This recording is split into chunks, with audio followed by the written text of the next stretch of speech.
Hi friends, நம்ம இப்போது அப்பக்கோஸ் தலை துவையல் சட்னி ரெண்டும் ஒன்று தான் செய்ய போகிறோம். தேவையான இன்க்ரீடியன்ட்ஸ் எல்லாம் இதில் ஃபோட்டோவில் தெளிவாக காமிச்சிருக்கேன் பாருங்கள்.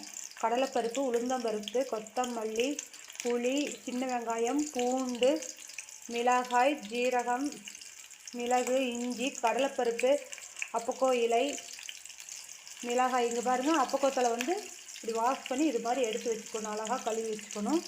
அதே மாதிரி துருவின தேங்காய், தக்காளி, கொத்தமல்லி தழை கொஞ்சம் போட்டுக்கலாம். அது ஃப்ரெண்ட்ஸ், இங்கே பாருங்கள், நான் காமிச்ச எல்லாத்தையுமே நல்லா எண்ணெய் விட்டு, எண்ணெய் கொஞ்சம் அதிகமாக ஊற்றி நல்லா வதக்கிக்கலாம். ஏன்னு கேட்டால் அப்பக்கோத்தலை வாசடிக்குன்னு சொல்லுவாங்க. நீங்கள் இது மாதிரி செஞ்சு பார்த்தீங்கன்னா சட்னி அவ்வளோ சூப்பராக இருக்குங்க, ரொம்ப பிடிக்குங்க. வதக்கிட்டு அப்பக்கோத்தலையும் ஆட் பண்ணி நல்லா வதக்கணும் ஃப்ரெண்ட்ஸ்.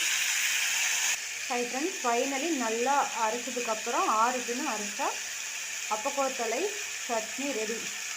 இதாங்க காய் தலை. பார்க்காதீங்க, பார்த்துக்குங்க, தெரிஞ்சுங்க. ஓகேங்க. ஓகே ஃப்ரெண்ட்ஸ், ஃபைனலி அப்பக்கோத்தலை சட்னி ரெடிங்க.